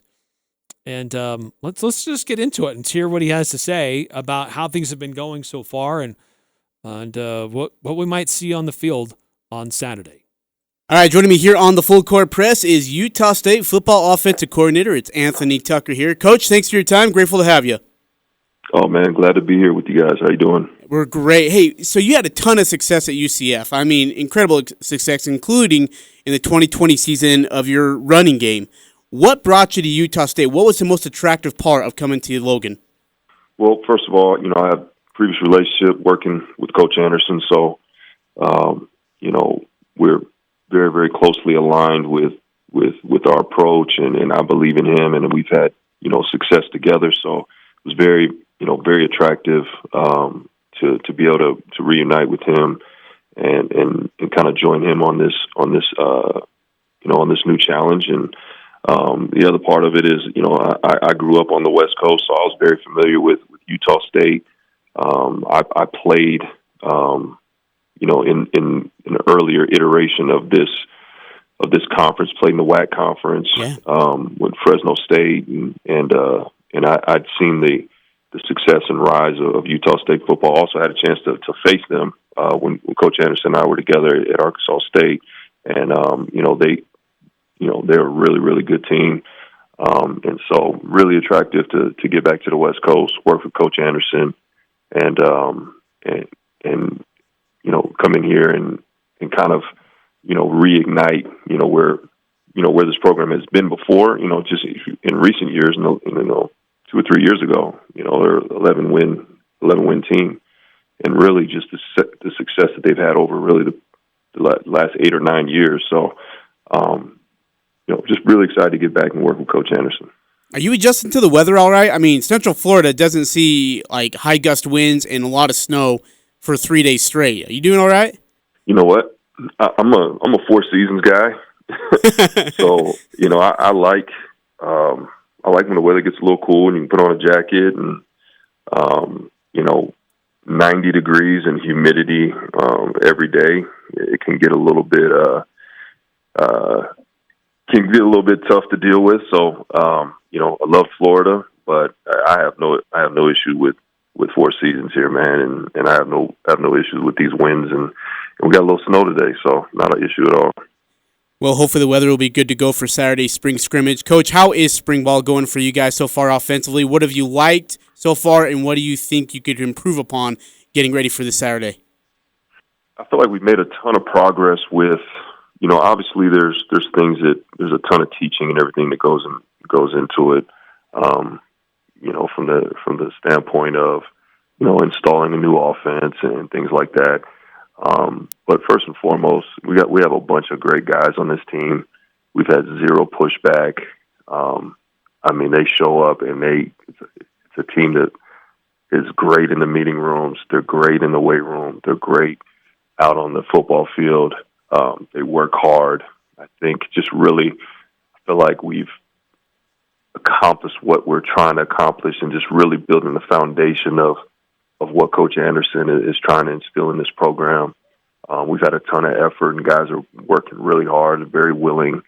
So it makes it really enjoyable to show up because you never know how transition is going to go, right? Sure. So it makes it really enjoyable when you have a bunch of guys that are really, really kind of buying into the investment part of what we're trying to build. And I feel like we have over the course of 12 practices have really kind of laid the foundation of who we are and, where we're trying to go and what we want to be. So, and as far as improvements, it doesn't matter if we're in year 3, if you're in month 3, and as coaches, there's always room for improvement. So I wouldn't say that there's one specific thing that we need to improve on. I think we just need to continue to build the foundation and then, kind of start laying the bricks, so to speak, on where this program is going to go and who we're going to be offensively and who we're going to be as a team. Any separation at quarterback so far? Yeah, it's a competition, man, and it'll be a competition here for the next 3 or 4 months, and whoever the leader is will be out there, week 1 when we line up. The amount of experience on this team is abnormal, to say the least, but how has that helped this new coaching staff as you guys have tried to implement new concepts to the offense? I think there's varying degrees of experience, right? Especially if you factor in this past calendar year with, really no off season, really no summer, a very abbreviated season. So, I think if you're talking about years served, it's one thing. If you're talking about experience, it's something else. So, there's been a little bit of catching up to do, as far as just, and I think it's really across college football. When you're an athlete and you have a huge kind of almost a pause in your development, in your training and things like that, there's some ground you need to make up, and that's not just here, but really across college football. So, we're getting there. But we're gonna, once we get finished with spring ball, we'll kind of take a deep breath, and then, once those guys are back and we're ready to get in the summer program, we're gonna have a great summer and get ready for fall camp. When you look at your quarterbacks, or you're looking at a certain spot on the offensive side of the ball, how much stock do you take into spring ball going into fall camp? Well, I think when you get through spring ball, I think you kind of have an idea who your team is, what your needs are, where you're deficient, where you're strong. I think you kind of have an idea of what your personnel is and the personality of your personnel. But I don't think it's a finished product by any means. Competition is every day. And consistency is really important. So, I think there's a lot you can take. I think the spring ball just really is a foundational thing, and just really kind of having a big picture view of who your team is, and what you need to address a little bit more, what you need to continue to polish, and those types of things. But there's a ton of work that needs to be done post-spring, with your off-season program, going into the summer, and then how you get through fall camp. So hopefully you're kind of, you're kind of peaking at the right time, with how you build that first half a year, going into the first game. Speaking and going back to the concept part, you guys want to run an up-tempo offense, and I look back to Matt Wells and Coach Yost and how quick that offense was going. How different or similar are the concepts to what Aggie fans may have seen in those last years with Wells and Yost, compared to what you guys are going to be doing? Well, the goal is, really not to compare yourself to anyone else, but, to kind of be your own entity there. Our goal is to go faster than anybody else. Our goal is to put pressure on the defense. But I wouldn't compare us to those previous systems. They've obviously those are two great coaches that have had a ton of success. But we're going to be our own version of who we are. And so if we can, those guys, like I said, those guys have both those coaches have had great success. So if you're comparing success, if we can walk in that light and have the success, if not greater, which is, obviously trying to push the envelope to be the greatest version of ourselves. So, but those are two great coaches, but I wouldn't compare us to them. We're in the infancy of what we're doing here. So we're going to build the foundation and we're going to do what we do. Do you guys feel like you have the personnel and the talent to execute that kind of an offensive system at that kind of a pace? I do think, and you're never done building, and you're never done developing. But I think the potential is there. I think we do have some skill here, and we do have some guys up front that I think have a ton of potential. We have guys in the quarterback room that I feel can lead the offense. We have guys in the backfield. There's again, and to me, there's very going back to the experience. I think it's just a matter of continuing to develop those guys, but they've been a lot better than I could have thought they would be, just as far as their willingness and what we've been able to accomplish this spring so far. Utah State football offensive coordinator Anthony Tucker here on the Full Court Press with us. What individuals, and I know you are an offensive team concept guy, but what individuals have stood out to you so far? I think Devin Tompkins has had as good a spring as anyone on offense. He is a really good football player that is just kind of, in my opinion, scratching the surface of what he's capable of doing. So I would say, just if there's one guy that I'd like to, in my mind that sticks out is him. I mean, he has made plays all over the field. He's as good a work ethic as anyone that I've ever been around. And the good news for, Utah State Aggies fans is you get to see him for 2 more seasons.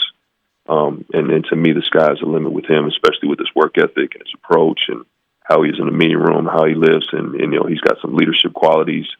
And so I've been very, very impressed with him to this point.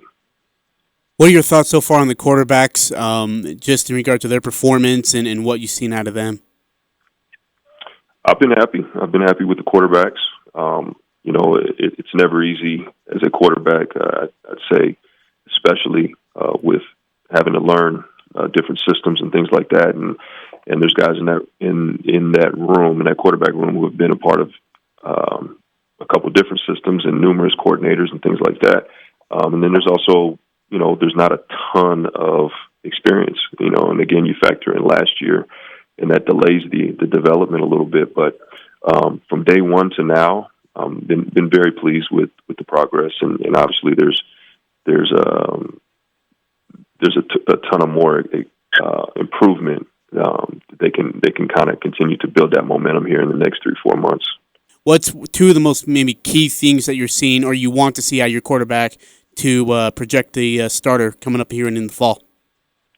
I'd say consistency. If there's one thing, consistency is huge. We ask our quarterbacks are responsible for a lot. They have to be able to process. What we're asking them to do, and then they also have to be able to communicate. And then when the ball's snapped, they have to be very, very, very, very keen and very, very detailed with decision making. Right. So you can communicate, and your decision making is there. You're processing, and you're not doing anything to hurt the team. But I'd say just being consistent along those lines will allow us to be successful. Coach, you made a lot of stops throughout your career. Lakewood, it started kind of in California for high school, then Colorado, Idaho State, Arkansas State, Maryland, UCF, and now Utah State. Who is your mentor that you've looked to throughout your coaching career? Oh man, I would never be able to point to one guy. There's been so many that have been instrumental for me. Dating all the way back to Lakewood with coach that I worked for there. My first college job was with Dan Hawkins, and was an assistant receiver coach there with a guy who's really been a mentor to me. His name was Robert Prince. He's now in the NFL. Coach Anderson has been, really instrumental. Learned a lot from him, working for him, and then just as our relationship continued when we weren't together. I could go down a long list of really great coaches that I've been around and had opportunity. I had opportunity to be around Eric Bieniemy when he was at Colorado for 8 months. For me to point out one guy would probably the service. All the people that have played a big part in in kind of my path and my development. Coach, as impressive as your path has been as a coach up to Utah State, held a bachelor's degree at Fresno State. You were also Western Athletic Conference Scholar Athlete and a 3-time member of the Dean's List, and you were once a member of the President's List, having a 4.0 GPA. How in the world do you do that? You know what? It's the same thing that I when I talk to the players is I got to a point early in college where I really developed a pride in every way that I present myself. And so what I'll tell our guys is, you should take pride in everything that you put your name on, so to speak. So, if I got a research paper back and it had a C on it, well, then I put my name on that. That's who I am. So I wanted to make sure that, I got an A in football. I got an A in constitutional law. I wanted to make sure that if there's something that I'm putting effort in, that, the result is reflected in actually who I am. And so, to me, it really wasn't that hard. It's just effort, man. It's going there, you lift weights. When it's out there and you're running, you're making sure that you're running hard when you're in class. I wanted to get something out of it. I had aspirations I understood that, there is a life after football. So, I kind of took all those things serious because I didn't want to have days that I didn't want to have any regret at the end of the day. I didn't want a door to be closed because I didn't take care of certain things on the front end. So, and it really came from, a professor of mine. He really took interest in me and kind of lit a fire under me and it made me see things from a different perspective. So, I don't know, man, whatever I put my name on, man, I want it to be reflected on who I wanted, who I am. If it wasn't football, with that kind of a resume academically, what were you going to do? My plan was to go to law school. Okay. I actually, my plan was to go to law school. I had a goal of, I wanted to go to NYU. I actually studied for the LSAT and I was still kind of in the midst of chasing my dreams as a professional football player. And along with that, I was studying for the LSAT and planning on taking that, that exam and going to law school. And then just as I grew and got older, I just kind of, found interest in different things and went a different direction. But that was my goal. Well, I'm glad it ended up here at Utah State. It's great to have you, Coach. Thank you so much for your time. Greatly appreciate you. Look forward to seeing you and your offense this Saturday afternoon at the spring scrimmage at the Maverick. Great stuff from Coach Tucker. Yeah. That's Smart guy. Yeah, really fun interview. You can tell why I compare his voice to Bill Belichick in a more respectful way than anything. No, but great stuff. Big thanks to Coach Tucker. I know you have great reverence for Coach Bill. I do. I worship the wonderful man. All right, let's go ahead and take a break. Coming back, we'll get to more NCAA news, including the transfer rule that's came out, how it's going to affect mid-majors, what it's going to do to Power 5 colleges, and why I think it's wrong. I don't know what Eric thinks, but why I think it's a wrong thing to do. It's all coming up on the Full Court Press on 106.9 The Fan. If you're in charge of hiring a company for commercial janitorial services for your building, call American Maintenance. For reliable cleaning of your business, American Maintenance is your simple solution. Curb-to-curb services, American Maintenance has you covered. For commercial janitorial services, American Maintenance. Call 512-0014. That's 512-0014. We all believe our team is the best. Whether you're a Bobcat, a Wolf, a Grizzly, a Mustang, or a Riverhawk, we can all agree on one thing.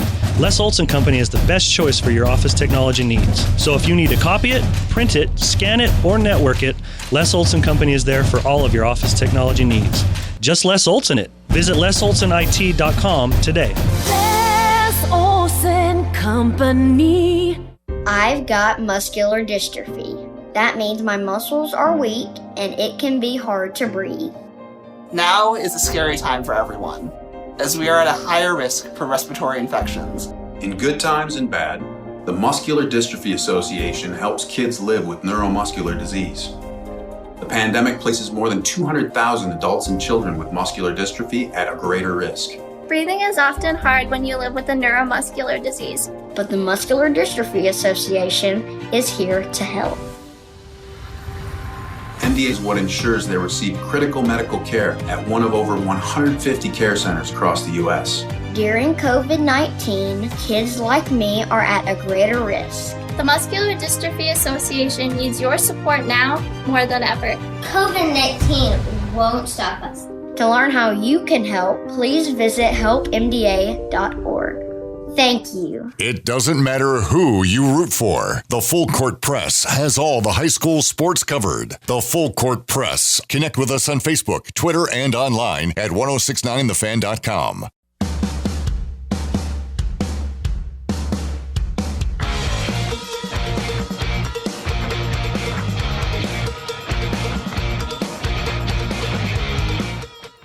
Eric Frandsen, Ajay Salvesen here on the Full Court Press. I'm excited for this Utah State offense. And I know he says, look, we got to be our own selves and don't compare us to anybody else. But you know what's going to happen, because the last time we saw a fast-paced offense at Utah State be successful was Wells and Yost in 18. Right. And I mean, they put up record-site numbers. So there will be draw comparisons. Absolutely, as it should. Honestly, it's probably unfair. It's unfair to the coaches. It's unfair to the kids. But yeah, you can expect it to happen. That's how it's going to go. Yeah. Interested in the quarterback situation. I know he's very hush hush on it, like every other coach will be and is in the country. With the last scrimmage, we saw Cooper Legal look really good. Andrew Peasley did not. We haven't seen Logan Bonner. He's been out for a little bit. So, maybe we see him during fall camp, I would imagine. Be interested in what we'll see in the scrimmage on Saturday, though, from the quarterbacks. Yeah, that's always one of those positions that everybody likes to focus on, and for good reason. And we want to see who seems to grasp this new offense better. Who seems to execute it better. But granted, I think we also need to keep in mind, look, it is spring. Okay, and these guys are, a lot of them drinking from a fire hose with the new coaching staff and some new concepts. And so I don't know that we can judge too much by what we see on Saturday, because they're still going to be in the weight room. They're still going to be in the film room, in the downtime. And then when they get back together as a team in late July, early August, then we can start to make more of those real evaluations, and start to see how things are trending with different personnel, with different units, and things like that. I am encouraged to hear about Devin Tompkins. This is a guy who played really well in the scrimmage before. Coach Blake Anderson had high praise of Tompkins in the first scrimmage, and he doesn't seem to be letting off. He was a great player last year, too. He made some great plays for the Aggies. Well, yeah, and that's with a bad quarterback. I mean, Jason Shelley was not a good quarterback, and he was underthrowing Tompkins or missing Tompkins by a mile. Now you get a quarterback in there. I mean, whether it's Peasley, Legal, or Bonner, who's going to give him a chance to go make a play. And if you can do that, I mean, I would, more often than not, DT's going to make that play without a shadow of a doubt. I'm excited for DT and what he's going to be able to do this year. And for that receiving core, too, that's a big group that comes back. Scarver, Nathan, who is the other guy? There's one more guy, too, I feel like I'm missing. Carson Terrell. Taylor Compton. Is Taylor Compton back? Well, I don't know if he's coming back. I don't think he's back. No, I don't think he is. Carson Terrell's back, though, right? If I remember right. Yeah. That's another big one. Bryce Mortensen. Yeah, Bryce Mortensen. Yeah. One more time for him to get his feet under him after coming back from a mission. Sure. Was there anything else that stood out to you, primarily in your interview there with Coach Tucker, that kind of surprised you? Jeez. I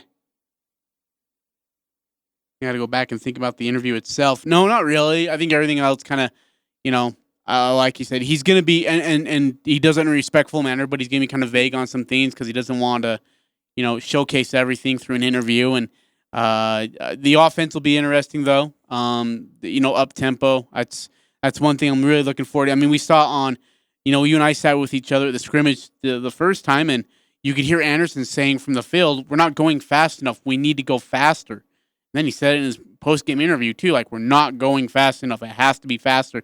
And you and I looked at each other like, how much faster can you possibly go at this point? Yeah. Eric, what do you think in regards, to be able to have an offense go that fast, they have to execute. Because if you're going 3 and out in 45 seconds, that's exhausting for the defense.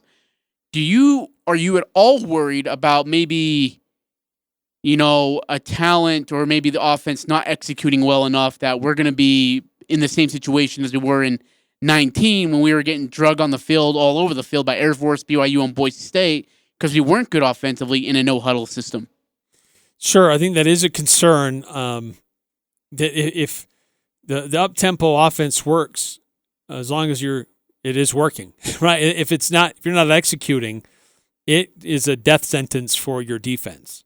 Yeah. Because you barely got off the field and you have to turn around and go back out there again. So the nice thing here for Utah State is that there are some really good key experienced guys back. And some of those guys were familiar with that the last time they ran a fast-paced, up-tempo offense. And some of those guys played big roles in that up-tempo, fast-paced offense. Yeah. So I'm not overly concerned. I know they've got time to work it out and improve upon it. Whereas in 19, it was a new coaching staff who was trying to maintain what was done before, but putting their own stamp on it and introducing additional concepts. And it got more confusing and more, the water was more muddy. And so that's what created more of the problem. I think here it's more of an opportunity to build from the ground up rather than take what was working and tweak it and put our own personal stamp on it, which just didn't really work. Yeah. So I'm not overly concerned. And the other thing, too, is when Utah State, with Coach Yost, started going into this up-tempo, fast-paced offense, I remember talking to the players about it after some of the practices, and they said, when it comes to game time, the game slows down. Because game time is nothing compared to our practices. Practice is harder than games. Yep. I remember we heard that a lot from the 18 offense. Like when we were talking to those guys, and they'd be like, dude, practice is exhausting because we don't get a break. We don't get a chance to breathe. We get water every now and then. Like, they were making it seem like it was just a hell camp or something. And then when they were on the game, there's breaks, there's timeouts, there's injuries at times and whatever. And so they're like, oh, this is a cinch. Hey, what is the key, Eric, in making sure a no-huddle offense runs well? What's the one key for you to make sure that an offense runs no-huddle successfully at fast pace? Gosh, I think there's a lot of keys. I think it's the biggest one is everybody needs to know where they're going. Mm-hmm. And nobody can freestyle. Because there's has to be a lot of anticipation. If it's the quarterback can't spend a lot of time just sitting back there and trying to decide where he wants to go or where things need to be. So I think for a fast-paced offense, it's got to be the quarterback has to be able to make his reads quickly and move on. Yeah, no, that's and if everybody's running their routes to precision and doing what they're supposed to be doing, then it comes off quickly. And I get it. That's saying how all offenses should work, but it's especially important in a no huddle, fast paced offense. No, I'm with you. 9463 says I'd be interested in seeing the analytics behind the hurry up offense and just a conventional offense and the risk reward of it. Yeah, that's a good point. Yeah. I do know this. I saw a clip just not too long ago about it was Nick Saban talking about how that Alabama team has totally done a 180 from where he used to believe traditional football, how best it was executed, right? How to best run an offense, how to best win games. It was a huddle offense. It was power run game. It was, just from one end of the field to the other, chewing up a lot of clock. Wear your opponents down. But he has seen over the years how it has been evolved, and he credited, what's the guy's name? He was at USC, then he was at Tennessee. He was on his offensive coordinator. Yeah. Now is it like Ole Miss? Not Lane Kiffin. Yeah, Lane Kiffin. Lane Kiffin.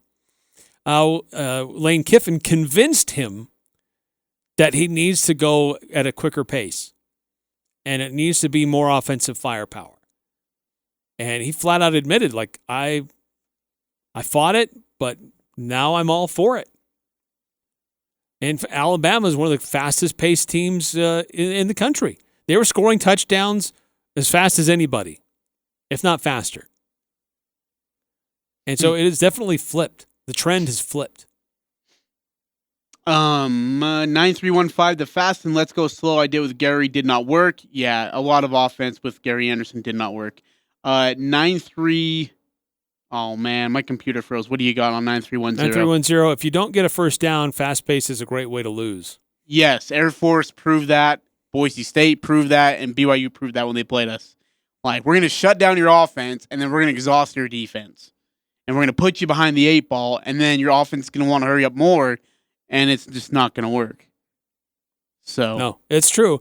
If you don't get that first down, your defenses will just hate you. So last year, and this is NFL compared to college. This is just NFL. But last season in the NFL, a majority. Let's see, the entirety of the NFL in no huddle offenses ran 34,578 plays between the whole entire NFL, right? In no huddle. 58% of those were passing plays with a successful rate of 48%. With a 920 touchdowns to 415 interceptions. Run plays were still at a high rate, though, at 42%, gaining over 14,000 yards and about 4.5 on per carry. Now, in a huddle offense, Eric, it was 90% of total plays. Pass plays were at a 57% rate. Run rate was still at a 43%, so almost at its average. And there was 94. There was a 94.5 rating in pass plays in the huddle when it's 93.5 in no huddle. And they threw 855 touchdowns to 365 interceptions. Still ran for 13,000 yards. So, I mean, and again, that's NFL. And I'm sure college is a lot different. But, I mean, not a huge difference between huddle and no huddling. Numbers dropped, actually, on the no huddle compared to huddling. But that's in the NFL. That's in the NFL. Yeah, I think it is different in college. Okay, well, I'm sorry for looking it up. I don't know what those numbers are. That's a hunch. My bad. A lot of college concepts are being more and more adopted in the NFL. We see more RPO. Mm-hmm. 2305 texts in, the secret to a fast offense, offensive line, man on me, take him. No man on me, take first man. Inside, take first man inside. No man inside, take first man downfield. And then let your athletes do the job. I was laughing at you reading it, not the texter. I promise. I was laughing at you. No, it's true. Like the thing is, and he's right. The secret to a fast offense is your offensive line understanding who's got who, like assignment reading, and taking the first guy that makes that first step inside to the A gap, making sure that the B gap's filled, making sure that you're, and then the quarterback's got to make sure he calls the right package, right? Like blocking screens, the calls out the Mike backer, finds the blitz coming from whatever side it's coming from, or if it's coming through the middle. There's got to be, it's got to be purely good, great communication between the quarterback and the offensive line. And Jordan Love was really, really, really good at that. That's what made him so special, is he could get to the line, understand the scheme coming at him from the defensive perspective, making the right calls, making the right reads, protecting his backside, and the offensive line understood it all. I mean, when you're led by Quinn Ficklin, who understood it too, it was just a very smart offensive line, a very smart quarterback working together, and that's why it worked so well. Yeah, this is a unique situation this year for Utah State with so many returning players, the super seniors, the grad transfers. This isn't a development team this year. I mean, yeah, there are young guys that need to be developed who didn't have that opportunity a year ago. Yeah. But this, by and large, is not a development team this year. Yeah, exactly. So they will have opportunity to learn and grasp these concepts quicker than you normally would with a new coaching staff. And some of these concepts, in theory, are kind of similar to what they've experienced just a few years ago. So I'm really excited about what this team could do, but there are still some really big question marks about how it's going to be executed with personnel on the field. Like who gets what assignments? Yeah. And that's still to be determined. Receivers got to run crisp routes too. Receivers got to run. I mean, like if you're going to go that fast, receivers got to run routes. They got to run them efficiently. They got to run them sharp. You got to cut on time. You got to make your break on time. You got to have your hands ready. Ball's got to come out quick, and you got to get going. There's a lot of things to the no-huddle offense besides just getting up and running the play. In regards of execution, I should say. I'll throw this out there. Like, what are you most interested to watch and pay attention to on Saturday for the blue-white scrimmage when you see them for the last time before August? I want to know if the offense has improved because I feel like the defense dominated the first time. I want to know what the improvements the offense has made, especially the offensive line. I want to see what we got there. Running game looked really good. See how that stands out one more time. So 435-339-0321 on the Guild Mortgage you're text asking line. them. Got it. I'd like to hear their takes too. I'm happy to hear yours too, Ajay. For me, last time they didn't have any red zone packages that they had really worked on. And so anytime they got inside the 20, they shut it down. So what does this team look like when everything gets compressed? That'll be interesting to see what differences are there. And then I'm with you. I'm kind of curious to see how well that offensive line protects the quarterbacks, and if there is any separation there. Yeah. Spring game on Saturday. What time is it at, Eric? Oof. Actually, I don't even know that. I haven't seen the time yet. Have you? I was just thinking I need to find that. Oh, man. This is not going to be good. Tell you what, we need to take a timeout here anyway, so we'll call a timeout. Cop out. And when we come back, we will have the time. We'll also talk about this new transfer rule that looks like it is going to be in place, how that might affect places like Utah State. We'll discuss that coming up next here on the Full Court Press. It's that first kiss, that moment in time. Engagement season is in full swing, and Jarek's Fine Jewelry has been helping hundreds of couples find the perfect ring. If you are getting engaged, you have to come browse our collections. Sometimes you may find the perfect ring in just a minute, or we can help you custom create your own design. Oh, and with Mother's Day almost here, talk to us about designing the perfect mother's ring. Jarek's Fine Jewelry. Make it special, make it Jarek's. Hey everyone, it's Kim with the Logan City Police Department. It's finally springtime, which brings warmer weather, and everyone is wanting to get outside, including our furry friends. We are teaming up with the Bridgerland Applied Technology College of Animal Sciences to bring you our dog chipping clinic. This event will be held Saturday, April 17th at the Bridgerland West campus, located at 1040 North and 1000 West, from 10 a.m. to 2 p.m. Remember, all dogs must be on a leash and have proof of their rabies vaccinations. All COVID protocols will be in place. Hope to see you there. Hi, this is Ashley with LSS Insurance. Have you heard? The marketplace is making major changes, improvements to affordability through the health insurance marketplace by increasing financial assistance, lowering your premiums, and more generous cost sharing to lower your out-of-pocket max. If you have coverage, come in to see if you can save even more. Never applied? We can help. Go to lssins.com or call 752-9493. That's 752-9493. Time of tremendous uncertainty for everyone, but some things haven't changed. Stomach cancer is still a leading cause of cancer death worldwide. More than 1 million people will be diagnosed this year alone, and it's vital to know your risks and learn ways to prevent it. It's also critical for cancer patients to protect themselves from all viruses. No Stomach for Cancer encourages you to listen to medical experts to understand your risks. Find out more about COVID-19 at cancer.gov and learn more about your risks for stomach cancer at nostomachforcancer.org. Northern Utah and Southern Idaho's home for sports. It's the Full Court Press on Sports Talk Radio, 106.9 FM, 1390 AM. The Fan.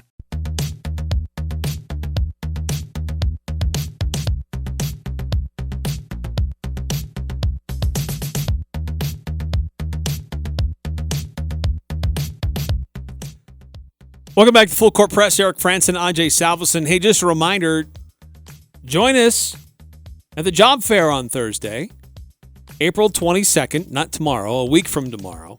It's going to be at Castle Manor in Hyde Park from 11 to 6. So if you're looking for a job or a career change, or you just want to improve what you're doing, come out and check it out. There's several local businesses. There'll be dozens actually there, where vendor space is all filled up. So if you were hoping to still get a space to try to find employees, well, you can still contact us. There may be an opportunity to still fit you in, but there's a lot of businesses that will be there who have employment openings and opportunities right now. So bring your resume. You may even be asked to be interviewed there on the spot, so be prepared for that. And there's going to be a lot of different businesses, a lot of different industries there at the Castle Manor in Hyde Park on Thursday, April 22nd. It's from 11 to 6. You can find out more details at cashvalleymediagroup.com.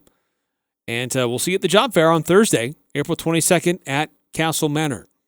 If you want more details, you can also call our front desk, 752-1390. That's 435-752-1390 to find out more details about our job fair coming up next Thursday. And a couple other things that are going on. And by the way, we did get details about the blue-white scrimmage coming up on Saturday. It is going to be kicking off at 2 o'clock. Gates open at 1. So I think we should have some nice weather by then. Shouldn't be looking like what we are experiencing now. So come check out what this Utah State football team looks like. If you didn't get a chance to see the scrimmage a few weeks ago, you missed out. It was fun. But this one could be even more interesting as they've had more time to work on some things. High is supposed to be 55 degrees on Saturday and full sunshine. So should be nice. Might be a little cool. But, bring a jacket, sit in the sun, watch some football. So 2 o'clock. They're on Merlin Olsen Field, the blue and white scrimmage. They will have one more practice after that the following Monday, but it's winding down, the spring practices for Utah State football. But there's some changes in the works that could be affecting schools like Utah State. And it's this new transfer rule that the NCAA is going to allow. They voted today to change the long-standing rule that usually it was kind of a a deterrent, right, to keep players from moving around too much. And if you wanted to switch schools, you had to sit out a year. But according to the Associated Press, two people with knowledge of the council's decision, they've said that the NCAA Division I Council has voted to change that rule. And it would eliminate the 1 year of having to sit out. The meeting is still going on. I guess it's a 2-day session. It won't end until tomorrow. But it's called the one-time exception. And it's available to athletes in other sports in NCAA. You can transfer and play immediately, but it is not that way in football, men's and women's basketball, men's ice hockey, and baseball. And the only way you could get that transfer exception, just transfer and go play for the next team right away, is you had to apply for a special waiver to do that. It had to be some kind of a hardship. So, Ajay, good thing or a bad thing that this puts all sports all the same? You can transfer and play with another school the following year. Or is the NCAA making a mistake in these sports that are the money sports for college athletics? I think it's dangerous. I think it's really, really dangerous to be able to say, we're going to give you the chance to go elsewhere, wherever you want to go, as long as the school accepts you, that you can play there and be eligible immediately. Like a lot of mid-major programs are going to take a hit from this. They're going to take a huge hit from this. Because these players want to go play at a big-time school, but they don't want to sit out that year. Well, now they don't. Now they can go there and play immediately. But kids have to be careful that they don't think just because they're going there and they're eligible to go immediately that they're going to play immediately. They need to understand that there's a difference between going there and being eligible immediately and going there and playing immediately. Like if you're at, Gonzaga or Pepperdine, but maybe a school like Utah or Oregon will take you. Those athletes at Oregon are a heck of a lot better than you. That's why they're at Oregon. And you got to understand that you may not see as many minutes as you were at Pepperdine. You may not get the touches. You may not get the shots because, again, you're against players or you're with players who are much, much better than you. But we've seen it the flip side as well. Look at a guy like Marco Anthony who went to Virginia, wasn't seeing playing time, transferred to Utah State, and he's a featured player.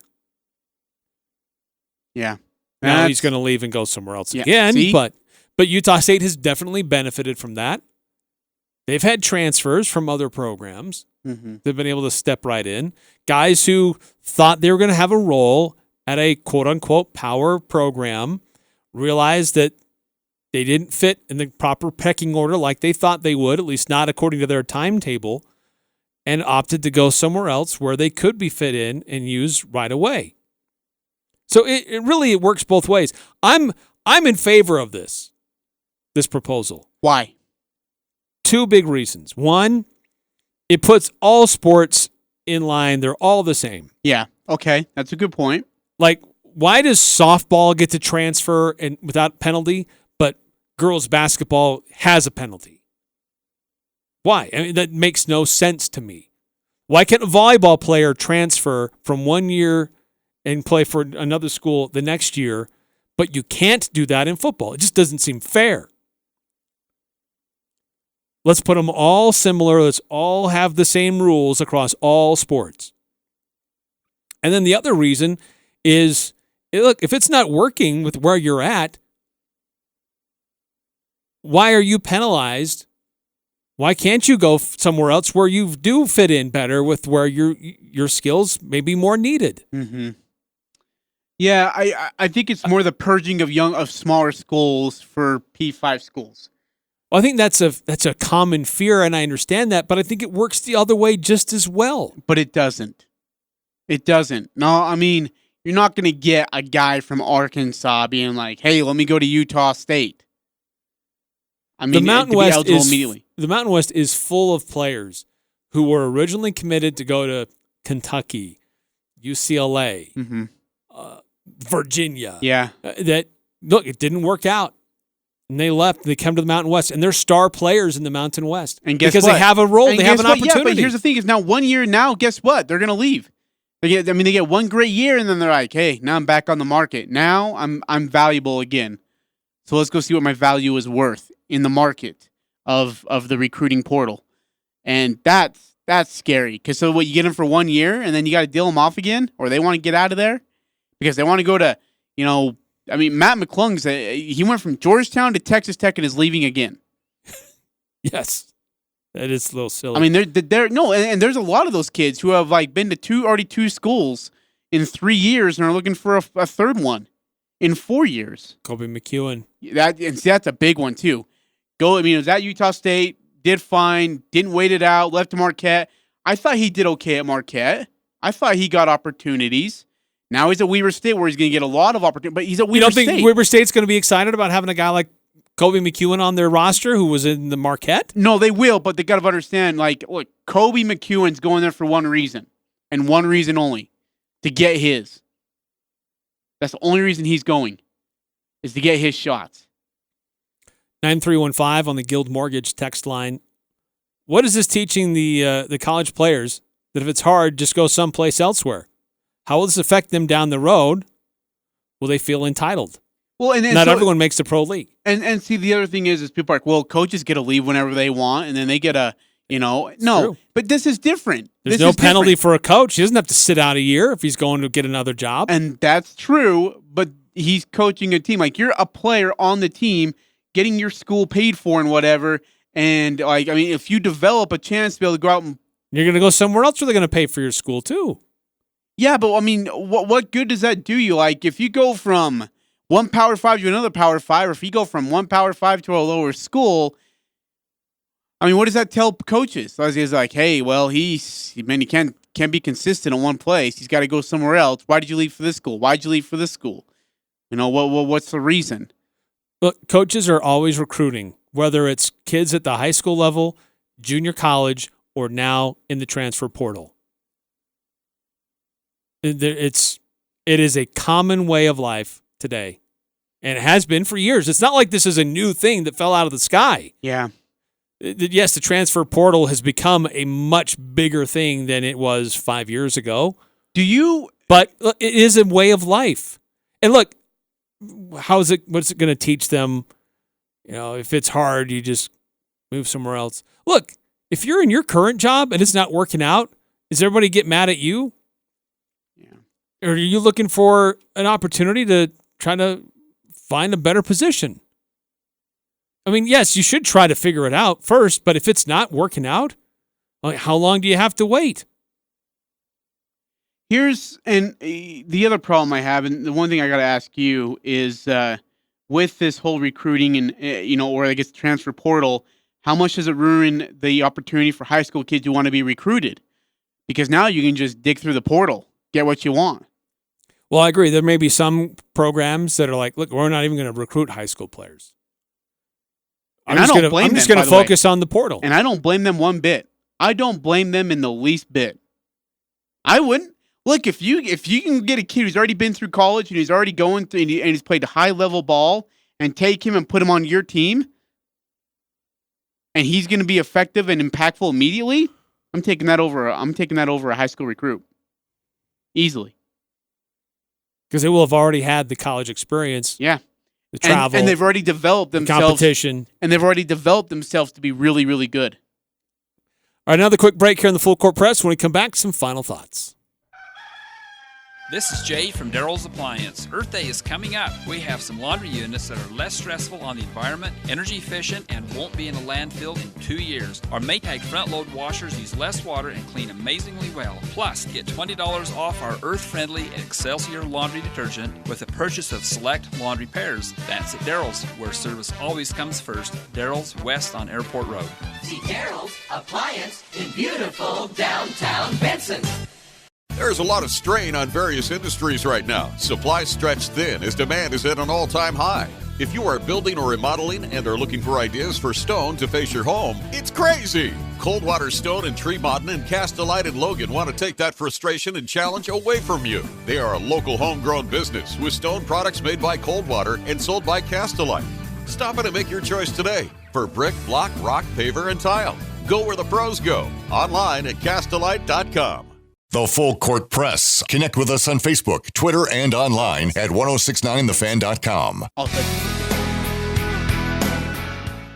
Hey, last little bit here, last final seconds. Well, we'll have to get into this more tomorrow because there's a lot more to digest here. Some great text messages. Thanks for tuning in, everybody.